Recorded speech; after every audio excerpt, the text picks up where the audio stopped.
El comisario Nimio es una persona bastante formada. Me gustaría contarles y leer un poco de su formación. Creo que vamos a aprovechar al máximo. Yo tuve la oportunidad de escucharlo hace unos años y es muy admirado por un amigo mío que es el comandante Oscar Chamorro, que respeto mucho y él lo tiene muy en alto. Él es magíster en ciencias policiales, especialista en didáctica superior militar, es secretario ejecutivo de la Comunidad Internacional de Policías Antisecuestro y Antiextorsión.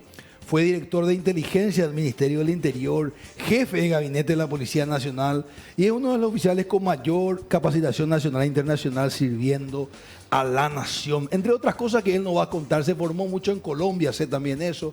Él es el comisario Nimio Cardoso, jefe del Departamento Antisecuestro de la Policía Nacional, por sus siglas DASP. Acompáñeme, vamos a disfrutar y aprender de esta conversación seria y amena.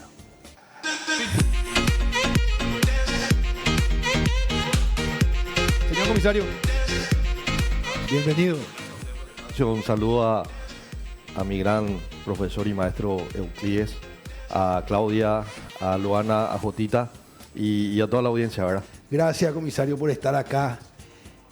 Tenés una formación muy admirada. ¿Sabe por qué es muy importante, comisario? Y quiero comenzar por ahí. Porque es muy importante que la ciudadanía respete a sus autoridades. Y para el respeto tiene que haber una admiración. Contanos un poquito de vos, por favor, comisario. Gracias, Elín. Bueno, yo, para empezar, para que una persona pueda por lo menos tener una notoriedad en el trabajo, dice que el trabajo tiene que ser lo que uno más quiere.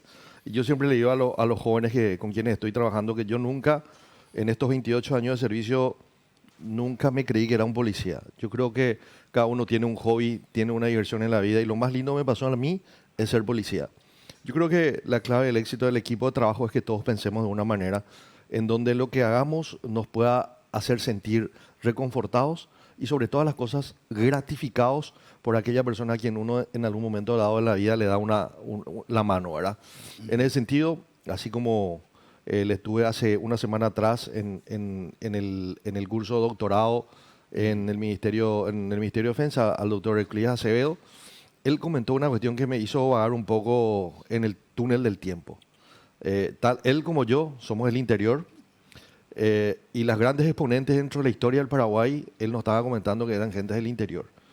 Bueno, yo creo que nosotros los que venimos en el interior venimos con esa energía, con ese plus, con ese balón de oxígeno diferente por querer, primeramente, demostrar de que también los que estamos allá, pasando la calle última, también tenemos nuestras ganas de querer hacer y construir una sociedad, una empresa, una institución un poco más fortalecida, ¿verdad? En ese sentido, yo vengo de la ciudad de Pilar, hice todos mis estudios primarios y secundarios en la ciudad de Pilar.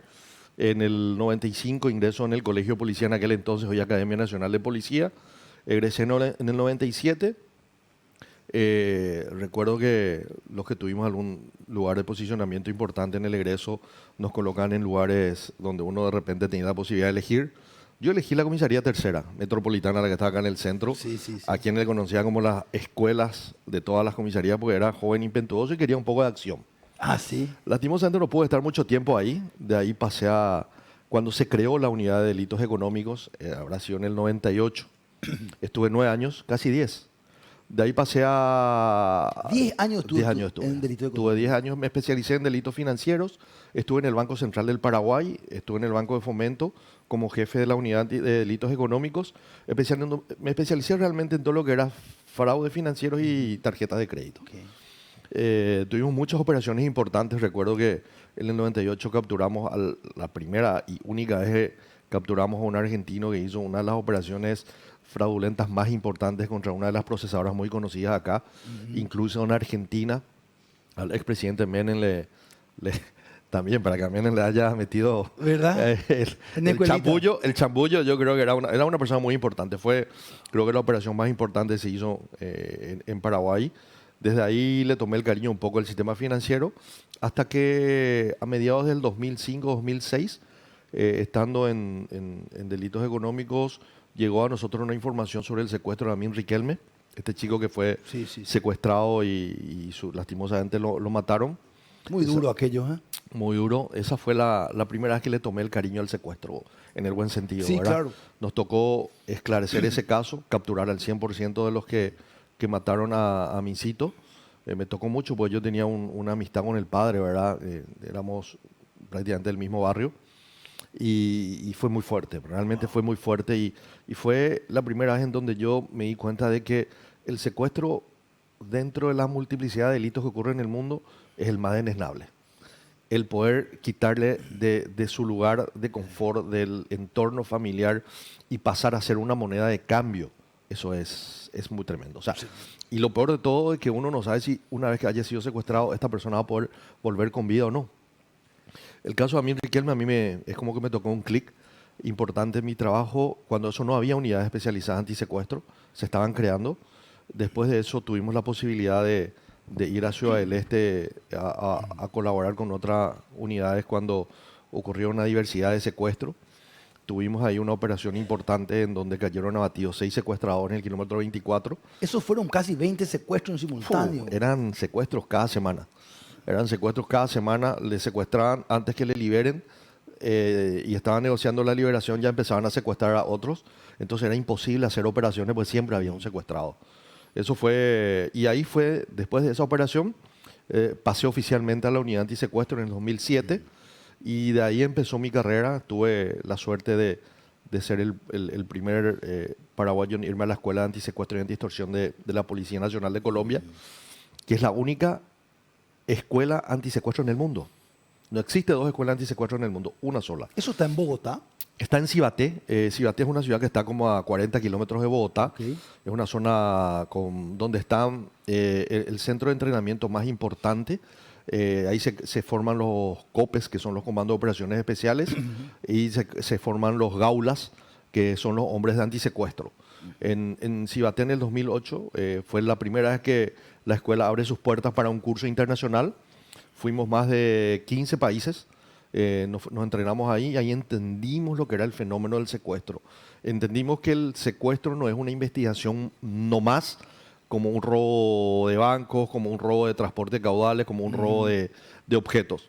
Realmente el secuestro, se debe crear un equipo multidisciplinario que abarca sin números de capacidades, desde lo que es un experto en negociación que debe manejar la psicología, desde lo que es un analista operacional, un analista estratégico, un analista de comunicaciones. Realmente es sumamente apasionante el trabajo. En el 2009 pasé a la Escuela de Inteligencia y Contrainteligencia de la Policía Nacional de Colombia nuevamente.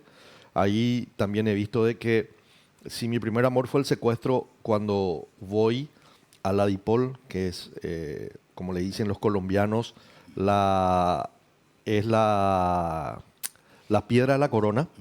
La DIPOL nació como hace 25 o 28 años, con el general Óscar Adolfo Naranjo Trujillo, que se desprende de la Policía Judicial y se crea una unidad especializada solamente en inteligencia, quienes estuvieron trabajando con el plan de el bloque de búsqueda y los objetivos de alto valor estratégico.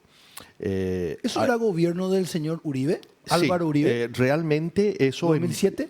Sí, 2007. ¿Sí? Empieza eso, y empieza con un apoyo muy importante de Estados Unidos. Estados Unidos apoya mucho en lo que es la creación de la Dirección de Inteligencia. Después también se mete el MI6 y otras unidades importantes en el mundo. La negociación de paz, comisario, si usted estuvo por aquellos lados, ¿verdad?, fue algo que marcó un antes y un después en Colombia, ¿verdad? Esa negociación con la FARC creo que la encabezó el presidente Uribe, por lo menos en términos políticos, ¿verdad? No, realmente eso empezó el presidente Santos. Ya. Hasta ahora hay una discusión importante en los procesos de paz y los que están en contra del proceso de paz, porque justamente lo que está diciendo el doctor Euclides Acevedo son palabras textuales que lo dijo el presidente Álvaro Uribe Vélez en su libro No hay causa perdida. Les recomiendo. Creo que, doctora, a usted le di ese libro. No hay causa perdida es un libro que para mí es mi libro de cabecera. Wow. Dentro de los redactores que puedan tener la gente sobre lo que hizo Álvaro Uribe Vélez por el proceso en la lucha contra el terrorismo y el narcotráfico en Colombia, yo creo que uno mira las estadísticas y mira lo que es Colombia antes de su gobierno, o sea, su primer gobierno, que fue el que todo el mundo dice, el segundo también, yo creo que es algo admirable y que se estudia en todo el mundo. Hoy día Colombia todavía no puede solucionar los multicrímenes que están teniendo, que es la nueva terminología que le llaman ellos, el multicrimen, cuando hay varios hechos o varios factores o fenómenos criminales que se unen para generar nuevas alianzas. Álvaro Uribe cuenta su historia y es muy, muy linda. Y ese libro es muy importante porque hay una parte en un capítulo donde le regala a la mujer paraguaya. ¿En serio? La mamá de Álvaro Uribe le preguntan a Álvaro Uribe cómo él se hizo político. Y él Ajá. agradece a su mamá, que su mamá fue la que le hacía escuchar por radio en una finca en Medellín los discursos de Galán y discursos de otras personas Sí, sí, sí. importantes. Y su mamá siempre le admiraba a la mujer paraguaya y hace un homenaje ahí. Él No le comenta en puedo ese creer. libro. Sí. Qué increíble, qué bueno. No, es que Asombroso. ese libro es apasionante porque él comenta que todo su proyecto, y eso es lo que está diciendo el doctor Euclides, la seguridad es transversal a todo proceso de desarrollo en el mundo. Si no hay seguridad, no puede haber un desarrollo económico, no puede haber un desarrollo financiero, no pueden venir inversionistas. La seguridad es Claro. transversal a todo. Y eso decía Álvaro, él sufrió con carne propia la muerte de su padre. Él estando en una finca, viene la gente de la FARC, le secuestra al padre, negocian, se le libera al padre, el padre llega a la finca y le dice, bueno, si el día de mañana me vuelven a secuestrar, yo no vuelvo. Y no paguen ni un solo peso. Acá yo no voy a fortalecerle a estos grupos criminales. Tal cual, unos años después, lo vuelven a secuestrar. Él muere en un momento dado donde ellos piden apoyo y bueno, en un puente el ejército viene para poder rescatarlo y bueno, eso marcó en él algo muy importante porque todo su proceso político, todo el proceso político de Álvaro Uribe Vélez, desde ese momento que él se candidató para alcalde de Medellín, basó todo su plan de gobierno en la seguridad. Todo su plan de gobierno basó en la seguridad. Eso hizo de que él, de ser alcalde de Medellín, vaya como parlamentario en Bogotá. De ahí, con el plan de seguridad democrática, que se llamaba su plan de gobierno, él se fue, asumió como presidente de Colombia, va a Estados Unidos, pide apoyo, y él cuenta en su libro, y eso me cuentan mis propios colegas también de allá, que en esa época que Uribe asume como presidente, las mercaderías que se producían en Bogotá o en otros departamentos no podían pasar por las carreteras, porque aparecían las pescas Claro. milagrosas, aparecían, como le dicen, los retenes de los grupos guerrilleros, Pirata del asfalto. no podía llegar. Cartagena era una ciudad aislada. Lo que se hace, Uribe dice en su libro, habla con Butch padre y le pide que todos los cruceros que venían por el Caribe vayan a Cartagena. Y le dice, ¿qué querés que me vaya a Cartagena? Me van a asaltar a todos los turistas. Ellos dicen, para muchos de los colombianos en esa época, Colombia era un estado fallido por todos los estándares que ellos no cumplían en cuanto a la seguridad. Y lo que hizo él fue, policía, militares se sientan acá, la seguridad de los dos. Militares me van a hacer la cobertura, policía e inteligencia y me van a trabajar juntos. Su constitución le permite eso. Sí. Porque ahí hay un tema que el militar no puede, ¿verdad? Por el tema de la seguridad. A ellos sí le dan la capacidad. Ok. Los militares inclusive pueden. Lo único que los policías no pueden, no tienen en Colombia es la función de la policía judicial que tenemos nosotros acá, que es la famosa función investigativa, que es la que llega en un allanamiento y hace todo el trabajo legal para que eso tenga una validez jurídica ante el Ministerio Público y un juzgado, ¿verdad? Entonces los militares cuando van en Colombia a hacer una operación deben estar con un policía que pueda darle las garantías que ese operativo se está haciendo ahora. Eso no, pero después ellos tienen todas las, pueden hacer las potestades. Ahí le quiero preguntar, enganchando con esto, llegando a esta parte de la historia, Colombia no solamente en términos de información, sino de como un hermano mayor en términos históricos. Sí. ¿Qué podemos aprender, comisario? ¿Qué sucedió en Colombia? Y según cómo está pasando en los últimos años en la frontera, el crimen organizado, el sicariato, esto no es menor lo que está sucediendo en Paraguay. No, nosotros tenemos una rica historia con Colombia. Colombia, después de la guerra grande, quita el decreto, el decreto número 2 del gobierno del 40. Hay una calle que está enfrente al Congreso de Colombia después de la guerra, como del 1870, creo que es. Ellos quitan un decreto en donde dice que no va a haber ningún paraguayo paria en el mundo y que todo paraguayo que pise tierra colombiana es declarado ciudadano colombiano con todos los derechos. Colombia fue el primero en abrirnos la puerta después de esa guerra tan atroz que tuvo Paraguay. Y hasta ahora nosotros realmente seguimos teniendo una relación importante con Colombia. Siempre hay gente que dice, bueno, pues si Colombia en 40 años no pudo solucionar su guerra interna, si Colombia es el país más grande importador de cocaína en el mundo, si Colombia son los líderes del multicrimen, sí, pero también tenemos que entender que gracias a, no, mal dicho, por ese fenómeno que Colombia está pasando, sus organismos de seguridad hoy día son como las agencias que están vendiendo modelos exitosos en el mundo. Cuando aparece el EPP en Paraguay y todo el mundo decía, no, el EPP, vienen los militares en 15 días, esto desaparece. ¿Por qué no le traemos a los SEAL? ¿Por qué no le traemos a los Rangers? ¿Por qué no le traemos a los israelíes? ¿Por qué no le traemos a los brasileros? Pero yo siempre le digo a la gente, yo creo que en el análisis estratégico del fenómeno criminal, uno tiene que hacer el análisis del ADN. ¿De dónde viene? El ejemplo, uno va hoy por un dolor de cabeza al sanatorio Sí. y el médico le dice, espera un poco, y le hace los estudios y le dice, no, haceme unos estudios clínicos y tráeme Claro. para que yo te pueda medicar. Es la misma cosa. Nosotros empezamos a analizar de dónde sale el EPP, de dónde, qué escuela es la que genera esa doctrina Sí. para lo que hoy día, o para lo que sigue siendo el EPP, y nos dimos cuenta que era una doctrina 100% FARC. Manuel Cristaldo Mieres, Osvaldo Villalba, ellos estuvieron en la escuela fariana. El guerrillero arrepentido que se escapó con su fusil en Huañandú nos comentó de que él estuvo en la zona de Caaguazú con instructores colombianos. Wow. Entonces, con esa información, vos decís, espera, vamos a ver quién realmente fue el que le dio más duro a toda esta estructura de FARC, y era Colombia. Desde ahí y desde el secuestro de Fidel Zavala, realmente el secuestro de María de Díaz Bernardi, vienen los primeros colombianos a colaborar con la fiscalía y con la policía recién después del secuestro de Fidel. Y nosotros ya aprendimos muchas cosas. La verdad, no todo es adaptable al 100%, y eso es lo que la gente tiene que entender. Los modelos operacionales exitosos en el mundo son modelos que se ajustan a la realidad de cada territorio, de cada población, de cada cultura. Y lo que nosotros hacemos es traer esos modelos exitosos y ver cómo nosotros podemos meter dentro de nuestra cultura. Bueno, la cultura del colombiano es totalmente diferente a la cultura del paraguayo en muchas cosas, ¿verdad? Y empezamos a trabajar. Yo creo que el gran éxito de lo que hoy es el DAS se debe a que desde el primer día nosotros empezamos a trabajar con esa doctrina colombiana. Colombia nos abrió mucho sus puertas en la lucha contra el secuestro.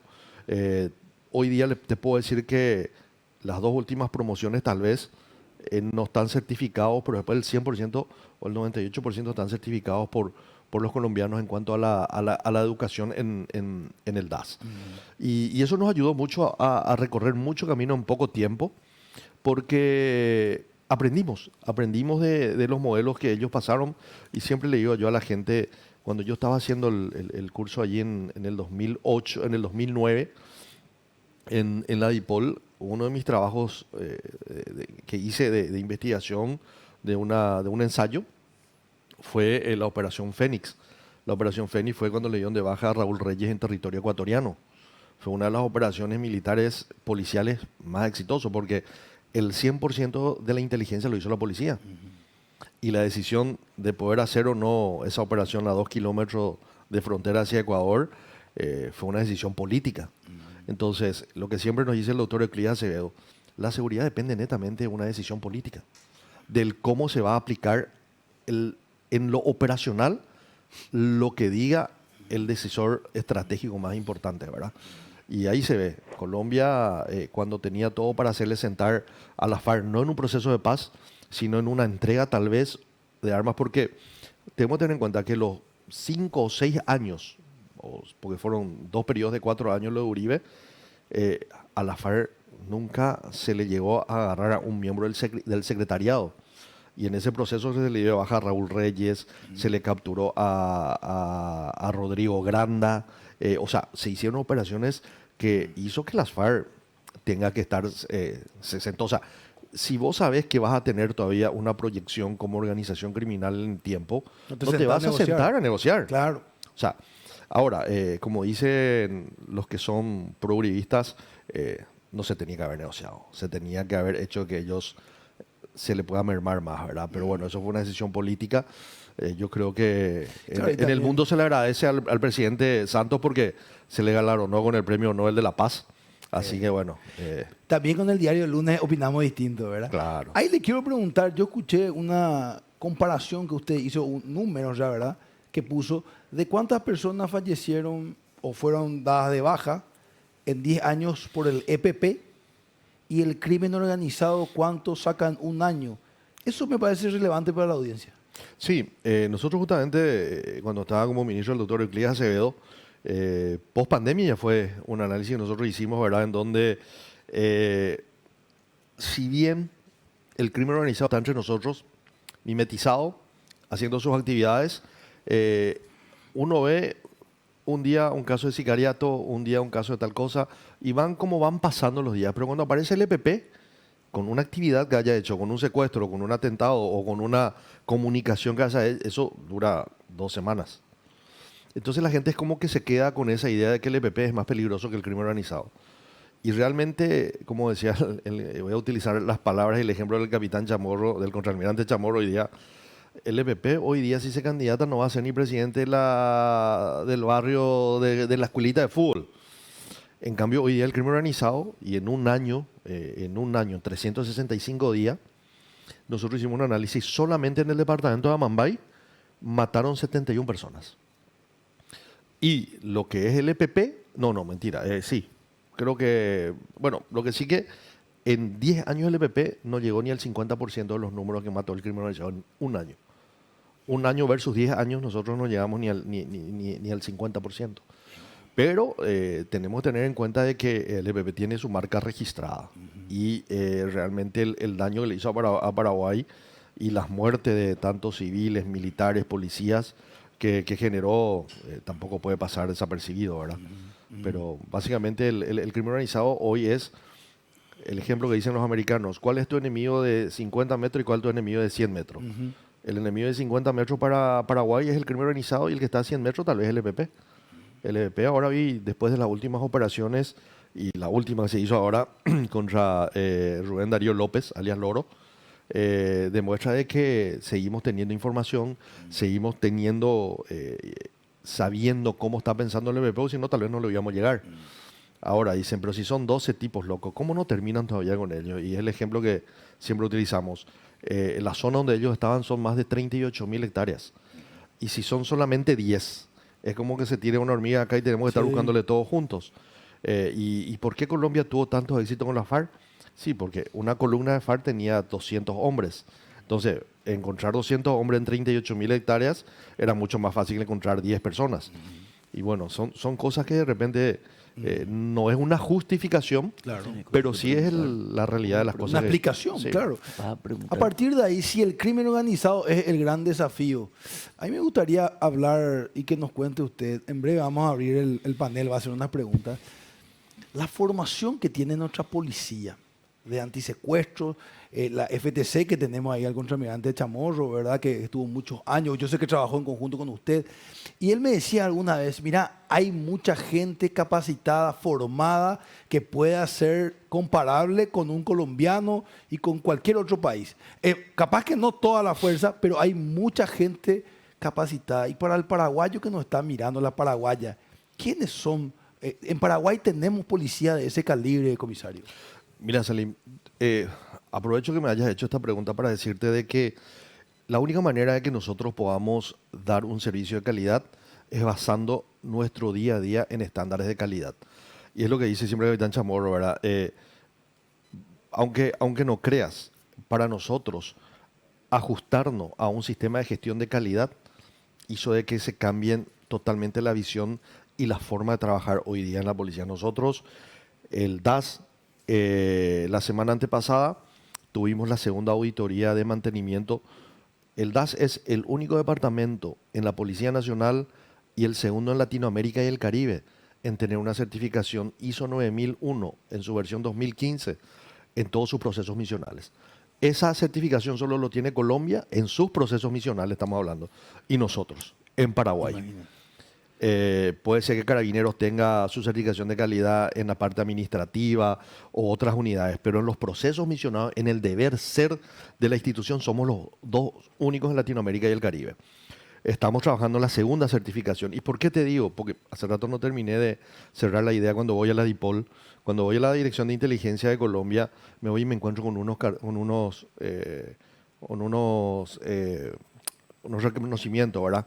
Y empiezo a ver, te digo, yo cuando eso escuchaba, porque tío creo que tenía certificación de calidad acá en Paraguay 2009, o otra empresa, no sé, disculpame el nombre, una empresa internacional, y después yo, che, ¿qué esto? No, esto, la DIPOL está certificada en ISO 9001. ¿Y qué eso es? No, todos nuestros procesos están acá certificados por una agencia internacional. Y eso, 27.000. ¿Qué es 27.000? Seguridad en telecomunicaciones, en telemática. Y 14.000 medioambiental. Espera, en esa época, en el 2009, ellos estaban teniendo como 5 certificaciones internacionales. Eso le valió para que la Europol le acepte a la única policía fuera de Europa como observador dentro de la Haya. Todos sus procesos que tenían de transparencia, todos estaban auditados. Y yo decía, pero ¿cómo me van a venir a auditar a mí un trabajo de inteligencia? Es que las auditorías internacionales no certifican el contenido, sino el proceso de cómo se está haciendo. ¿Qué quiere decir eso? Que yo le estoy dando sostenibilidad en el tiempo, porque teniendo esa certificación de calidad, el policía que da el primer paso en el DAS abre su computadora y sabe todo lo que él tiene que hacer paso a paso, día a día, y cómo lo tiene que hacer. Porque nosotros cada 6 meses estamos auditando todos los procesos dentro internamente. Entonces el policía que se va, indefectiblemente tiene que sentarse a leer. Tiene que saber lo que tiene que hacer. Le damos las herramientas. Todos pasan por un sistema de inducción y todos pasan por el polígrafo.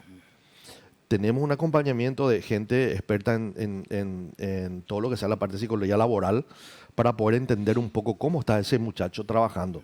Porque hoy día tenemos que entender que cuando el doctor Euclides era instructor mío en el colegio de policía, él era más fiera que el cadete de semana. Y ahí nadie decía nada, nadie se quejaba. Hoy día esa metodología cambió con los chicos. O sea, y tenemos que entender, duela o no duela. A mí, por ejemplo, y el doctor mismo a veces me dice, nos volvimos todos finos, dice cuando él se va ahora a la academia. Cristal. Claro, somos todos de cristal somos ahora, ¿verdad? Entonces, ese también es un reto a los que somos gerentes de procesos, de poder adaptarnos para que ese muchacho que está trabajando me pueda dar el 100% del rendimiento que yo quiero. Entonces, eso yo creo que es un factor importante. Y aparte que les cambia la mentalidad. Es lo que decía un expresidente cuando en su momento en el sistema Bravo certificamos también, lastimosamente no pudieron volver a recertificar, pero cuando certificamos decía, cuando se le habló por primera vez a un presidente, decía, pero espera, la certificación de calidad no es el cuadrito que vos tenés ahí. Eso incluye un cambio organizacional y un cambio de mentalidad. Porque si a una empresa privada le es difícil hablar de calidad, de procesos de auditoría, imagínate con un policía. Imagínese. O sea, son cosas que te digo, se tiene que empezar a trabajar porque todos debemos querer hacer eso, ¿verdad? Y el resultado está a la vista. El resultado está que nosotros hoy tenemos una forma de medir nuestros resultados, de medir el resultado de cada uno de los chicos para que podamos saber cómo está yendo dentro de la estructura del DAS. Fuerte. Abrimos las preguntas del panel, señora Luana Careaga. Bueno, comisario, yo le quiero hacer 2 preguntas. Primeramente, ¿cómo usted ve si los grupos guerrilleros, en específico, por ejemplo, el grupo de EPP, cómo usted ve en cuestión de fuerza a este grupo en cuanto a armamentos y demás? Si crees que ya mermaron un poco más o siguen fuertes, y además también, ¿cómo crees que ellos se financian? Porque uno quiere saber cómo ellos se sostienen, cómo se financia, de dónde sacan para comprar armas y tener tal vez toda la logística. Y la siguiente pregunta es, comisario, ¿qué información tiene con respecto a los supuestos grupos o a las supuestas células terroristas que se están formando principalmente en las zonas fronterizas de nuestro país? Bueno, gracias, Luana. Vamos a tratar de contestar en el mismo orden. Bueno, Luana, podemos hacer un análisis estadístico retrospectivo sobre lo que fue el EPP hace 10 años atrás y lo que es ahora. Y te digo lo que siempre nos dicen cuando vamos a hablar con los chicos de DENDE o de DENDE estudiantes o de DENDE ya profesionales, es que la gente creía que el EPP hasta era es una leyenda urbana, porque nunca nadie le pudo ver a Osvaldo Villalba o nunca se pudo hablar de que Manuel Cristaldo estuvo en un operativo. Eso cambió después de un proceso que empezamos a trabajar en 6 años, en donde nos sentamos los militares y los policías y dijimos, ¿saben qué? Este tema no va a seguir si cada uno quiere llevar por su lado. La decisión que bajaron los ministros del Interior y Defensa en su momento, y acá está el doctor Ecluya, se veo que le puede dar fe de lo que estoy diciendo, es que la orden fue trabajar juntos y empezar a trabajar juntos sobre los mismos objetivos. Hoy día el EPP, de haber sido 30 en su momento, el pico máximo que el EPP tuvo fueron 30. Su auge. En el manual del EPP que se encontró en Ubiratí, ellos decían que la proyección del EPP en el 2024, no, el 2022, que era creo que 2000, sí. En los 10 años ellos tenían que ser casi 800 guerrilleros en las cabeceras departamentales más importantes. Y es más, se hizo toda una estructura de cómo ellos iban a hacer en 10 años. Eso nunca ocurrió. Estratégicamente, para nosotros es una victoria nuestra el que ellos no hayan podido llegar ahí. La muerte de Osvaldo Villalba, la captura de Laura Villalba, la operación donde cae abatido Lucio Silva, Loro López, es un claro ejemplo de que las personas más importantes dentro de la estructura o están detenidos o están abatidos. Entonces, hoy día nosotros podemos decir que el EPP no está reclutando más, apenas unos pocos indígenas que lo tienen más o menos en contra de su voluntad y porque le dan de comer y le dan cierto lavado de cerebro, siguen manteniéndose y no son más de la docena. Para nosotros, seguir en este mismo proceso va a ser que ellos tienen que desaparecer, o capturados o abatidos. En cuanto a la financiación, si nosotros hacemos un conteo de todo lo que el EPP en todos los secuestros, desde María de Diego Bernardi hasta lo último que hicieron, ellos tienen una caja chica de casi 5 millones de dólares o más. Y eso tenemos que sumarle el tema de los impuestos revolucionarios que lastimosamente la gente en el norte sigue pagando. Entonces, el gasto operativo del EPP es cero. No pagan alquiler, no pagan internet, no pagan luz, no pagan agua. Ellos viven en el monte. En esta última operación, lo de Loro López, podemos nosotros decir de que sí tenían un muy buen apoyo logístico. Encontramos cosas que no encontramos antes. Tenían panel solar, tenían un equipo de radio con quien se comunicaban con kilómetros. Tenía un motorcito eléctrico que le daba luz. En los campamentos tenían ciertas horas luz eléctrica. Tenían un sistema de conexión de agua. O sea, estaban en una zona de confort importante. Entonces uno se pone a pensar y dice, bueno, pero ¿cuánto es lo que cuesta mantenerse de este grupo? Nada. Es nada. O sea, el gasto operativo versus el dinero que tienen es casi nada. Y las compras que hicieron, es la primera vez que encontramos un volumen importante de celulares, tablets, computadores, memorias externas, que justamente ahora lo estamos analizando. Entonces eso te hace decir que el EPP, su gasto operativo es nada y ellos tienen todavía mucho dinero. Para nosotros la proyección del EPP va para abajo y creemos que en la zona donde estaban por lo menos no iban a tener adeptos para que puedan apoyar a sumar su cantidad. En cuanto al terrorismo internacional, bueno, tenemos que tener en cuenta que esta última guerra con Irak, y ahí yo creo que el mejor analista para este punto, el doctor Euclides Acevedo, voy a tratar de robarle un poco su conocimiento, es que tenemos que tener en cuenta que tenemos un país vecino nuestro, que siempre fue un objetivo de los países palestinos, ¿verdad? Argentina, tenemos los antecedentes de la AMIA, tenemos antecedentes en los últimos tiempos que hubo una cantidad importante de iraníes que ingresaron en territorio argentino legalmente, y siempre va a ser un objetivo, y más todavía la pronunciación tanto de Argentina como de Paraguay a favor de Israel juega un papel importante, y no tenemos que quitar nunca el foco o del ojo de lo que es la triple frontera. Porque históricamente se decía que Paraguay era que Ciudad del Este era la segunda ciudad donde manejaba más dinero después de Hong Kong en la época de los 90. Entonces siempre la triple frontera va a ser un lugar donde por cuestiones propias de la ubicación geográfica, de que sea una ciudad cosmopolita de muchas culturas, siempre va a ser un lugar donde puede ser un lugar de confort y de manejo del financiamiento para ellos. Totalmente, gracias. Tenemos las palabras del doctor Euclides Acevedo. Bueno, lamentablemente todos somos prisioneros del tiempo y creo que el conocimiento del comisario Cardoso debe ser pedagógicamente industrializado para que la ciudadanía sepa qué clase de policía tiene. Y aquí voy a sufrir una traición ideológica o como consecuencia de una especie del síndrome de Estocolmo que yo tengo con la policía. Estos me tuvieron prisionero 3 años.